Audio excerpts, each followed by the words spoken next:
Hello guys. सो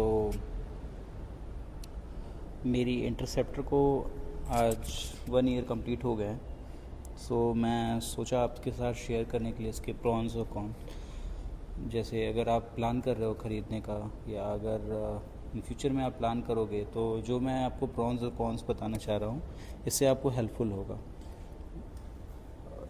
मैंने आज के दिन ही ये अपनी इंटरसेप्टर कंप्लीट खरीदी थी। उसके बाद 1 साल हो गए इसको। तो कुछ कुछ मैंने इसमें मॉडिफिकेशन भी कराए हैं, कुछ कुछ मैंने एसेसरीज़ भी ऐड किए हैं। मैं 1 बाय 1 आपको ऐड करके बताना चाहूँगा, जिससे अगर आप फ्यूचर में प्लान कर रहे हो तो बहुत बेटर होगा।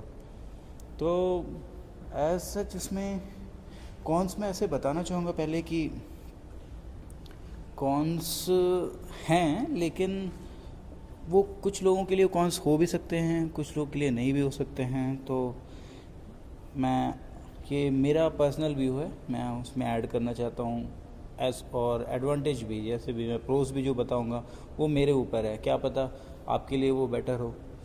तो मैं कौन से जो स्टार्ट करना चाहूँगा, कौन से इसमें मुझे जो फील हुआ वो माइलेज इसका सिटी में मुझे 15, 14, 16 और हाईवे में मुझे 22, 23 आराम से मिल जाता है।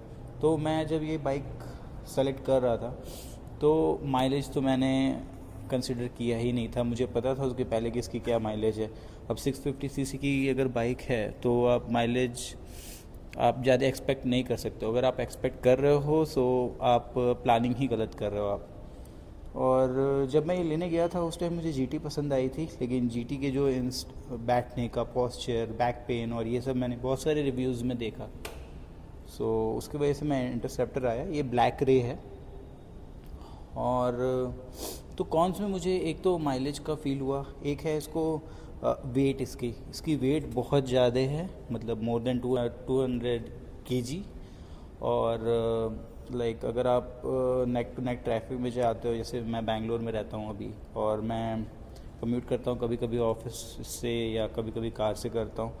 तो कभी कभी जब बहुत नेक टू नेक ट्रैफिक अगर रहता है तो मुझे बहुत इशू होता है। तो वो अगर आप कंसिडर कर रहे हो तो थोड़ा ख्याल रखना पड़ेगा। अगर आप वीकेंड ड्राइव और ये सब के लिए, राइड के लिए अगर कर रहे हो, तब तो ये बेस्ट गाड़ी है। उसके बाद इसके कॉन्स में आते हैं इसके सस्पेंशन। इसका जो बैक सस्पेंशन है वो इतना स्टिफ है कि जो बंदा अगर इसके पीछे बैठता है वो हरदम मुझे बताता है कि मुझे यार भाई धीरे चलाओ, या स्पीड ब्रेकर आ रहा है। उस चीज़ को थोड़ा सा रॉयल इनफील्ड और बेटर कर सकता था। लेकिन कुछ कुछ चीज़ें हैं रॉयल इनफील्ड, क्या मुझे ऐसा फील होता है कि रॉयल इनफील्ड इसलिए इसको उतना बेटर नहीं किया क्योंकि उन्हें प्राइस, एज आपको पता है जैसे कि रॉयल, ये जो इंडियन मार्केट है वो कितनी प्राइस सेंसिटिव है। तो उसके लिए भी रॉयल इनफील्ड ने कुछ कुछ चीज़ों को कंसिडर नहीं किया है, जिसको आप इजीली आफ्टर मार्केट करा सकते हो। क्योंकि आपको पता है कि 650 सीसी की बाइक में 650 बाइक में मतलब अगर आप निंजा या दूसरी व्हीकल में जाओ तो वो कितनी कॉस्टली है। और ये लगभग अभी 430, 450 स्टार्ट हो रही है। इस रेंज में बहुत सारी आज बाइक्स आ गई हैं, लेकिन जो प्राइस सेक्शन, जो प्राइस फाइनल प्राइस आपको ऑन रोड और शोरूम प्राइस आपको रॉयल इनफील्ड प्रोवाइड कर रहा है वो अभी कोई नहीं प्रोवाइड कर रहा है। आफ्टर मार्केट आप करा सकते हो। उसके बाद मुझे इसका एक चीज़, मुझे जो कॉन्स में मैं ऐड करना चाहूँगा, इसकी टर्निंग रेडियस। जब भी आप ट्राई करोगे, जैसे आप अगर कम सीसी से बाइक के, जैसे मान लीजिए 250, 100 सीसी बाइक से अगर आप इस पे आ रहे हो, अच्छा, तो इसमें क्या है कि इसके टर्निंग रेडियस बहुत ज़्यादा है। तो टर्निंग रेडियस अगर आप थोड़ा सा भी अगर कम रेडियस से अगर आप टर्न करने का ट्राई करोगे तो ये सीधे आपके पैर पे गिरेगा, आप उसको हैंडल नहीं कर पाओगे। तो आपको थोड़ा टर्निंग रेडियस थोड़ा बड़ा चाहिए इसके लिए, वो चीज़ आपको ध्यान रखना पड़ेगा। ये सारे इसके कॉन्स हैं जिसको मैं कंसिडर करूँगा। इसके अलावा और मुझे ऐसा सच कोई है नहीं, अगर कुछ याद आता है तो मैं आपको बताऊँगा, या आप कमेंट करके बता सकते हो कि इसके और क्या क्या कॉन्स हैं। अब चलते हैं इसके एडवांटेजेस, जो मेरे ख्याल से बहुत है। मेरा एक्सपीरियंस अभी तक रॉयल एनफील्ड इंटरसेप्टर के साथ, मेरी से प्रीवियस बाइक जो थी वो मेटियो 350 थी, वो भी रॉयल इनफील्ड की थी, और ये भी मेरी रॉयल इनफील्ड की 650 मैंने अपग्रेड किया। तो मेरा अभी तक एक्सपीरियंस रॉयल इनफील्ड के साथ बहुत अच्छा है। तो इसके प्रोज के साथ मैं स्टार्ट करना चाहूँगा। सबसे पहले इसका लुक, जैसे मैंने आपको बताया कि पहले मैं जीटी की तरफ जा रहा था, लेकिन जीटी को मैंने जब टेस्ट ड्राइव लिया और मुझे उसका इंस्टेंस जो बैठने का था, पॉस्चर, बैक पेन, और मैं हर सैटरडे संडे एक लॉन्ग ड्राइव पे जाता हूँ, तो मुझे वो उतनी बेटर नहीं लगी। अगर मेरे जो रिक्वायरमेंट थी उसमें वो मैच नहीं करे। लुक, नो डाउट उसका लुक बहुत अच्छा है, एक रेट्रो बाइक है, लेकिन फिर मुझे ये अच्छी लगी और फिर मैंने इसमें कुछ कुछ मॉडिफाई कराया अपने हिसाब से। तो एक तो इसका लुक, जब भी आप ऐसे निकलोगे अगर ट्रैफिक में हो तो लोग मुड़ के तो देखते हैं, मैंने ऐसा फील किया है, और लोग कॉम्प्लीमेंट भी देते हैं। और ये भी डिपेंड करता है कि अपनी बाइक को आप कितने अच्छे तरीके से रखते हो। मैं तो बहुत अच्छे तरीके से केयर करता हूँ इसकी, तो डेली वॉश और cleaning, everything, I am taking care of it everything by myself. So मैं इसको अच्छे से रखता हूँ, तो वो भी एक रीज़न हो सकता है। तो पहला इसका लुक है। दूसरा इसकी इंजन।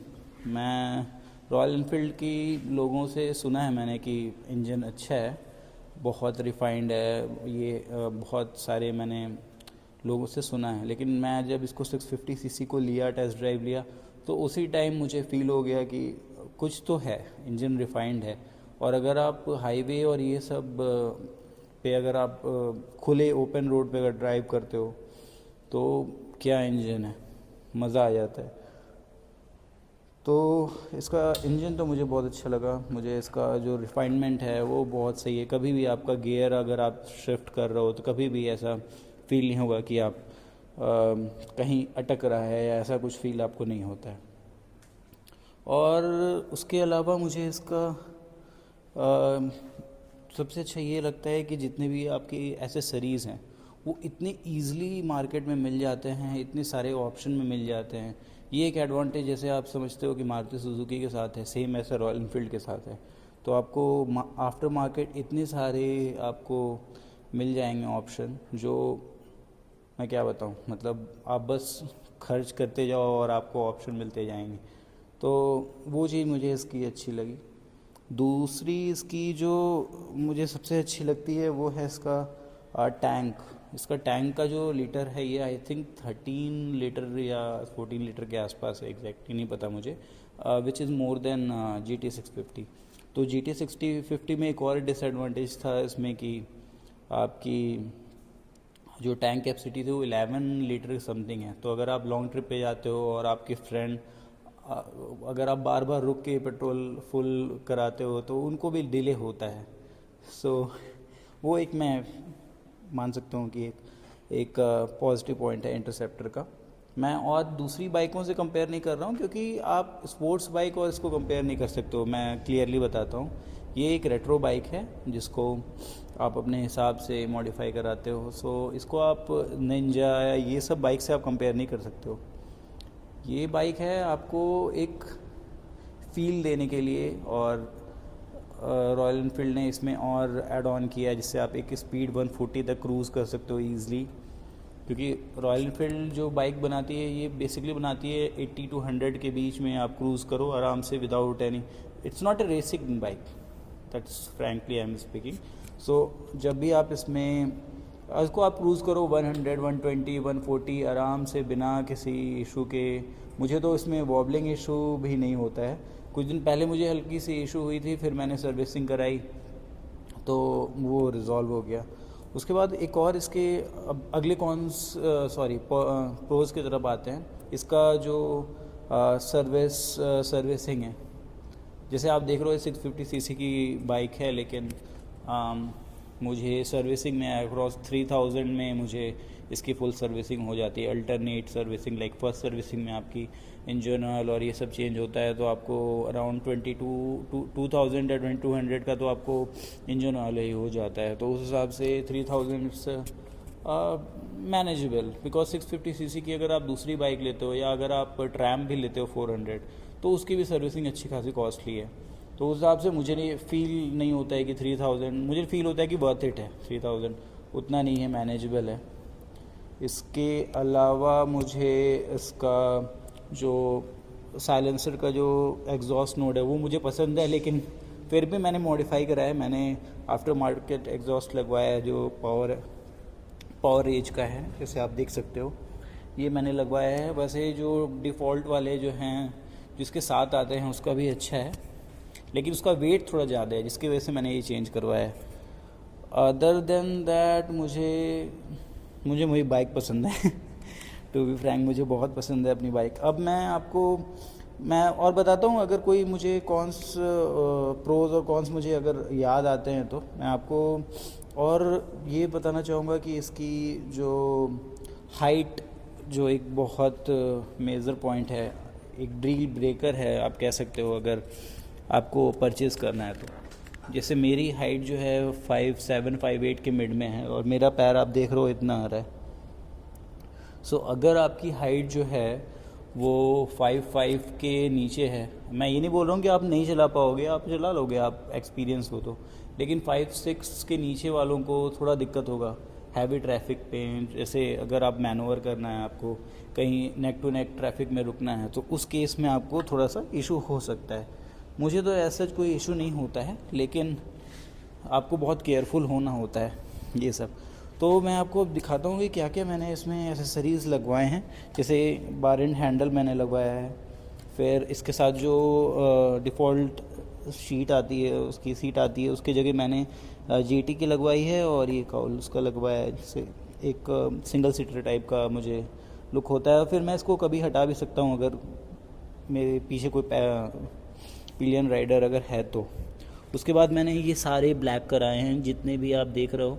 जैसे ये जो गार्ड है इसको मैंने पूरा रैप कराया ब्लैक से, क्योंकि मुझे ब्लैक लुक चाहिए था पूरा। उसके बाद फिर मैंने जो आप ये देख सकते हो हेडलाइट कवर को लगवाया है मैंने, लुक एंड सारे मतलब लुक के वजह से। और ये मैंने अभी कुछ ही पहले इंस्टॉल कराया है, ये टैंक पैड है। मुझे इसका लुक बहुत अच्छा लगा अपने बाइक के साथ, सो ये मैंने कराया। मैंने आपको ये भी बताया कि पावर एज का मैंने एग्जॉस्ट लगाया है। ये फुल सिस्टम एग्जॉस्ट नहीं है, बस क्लिप ऑन है, जिससे मैं अगर मुझे कभी लॉन्ग ट्रिप पे जाना है, अगर मोर 800-900 किलोमीटर, तो मैं प्रेफर करता हूँ जो इसके डिफ़ॉल्ट एग्जॉस्ट है उसको लगाना, क्योंकि ट्रैफिक पुलिस और ये सब चालान से बचने के लिए। तो ये सारी चीज़ें हैं। और मैंने हेडलाइट लगवाया है, ये जो है आपका HJG का है। और उसके बाद छोटे छोटे मॉडिफिकेशन मैंने कराए हैं। मैं आपको इसका एग्जॉस्ट नोट दिखाता हूँ जो मेरा फेवरेट है।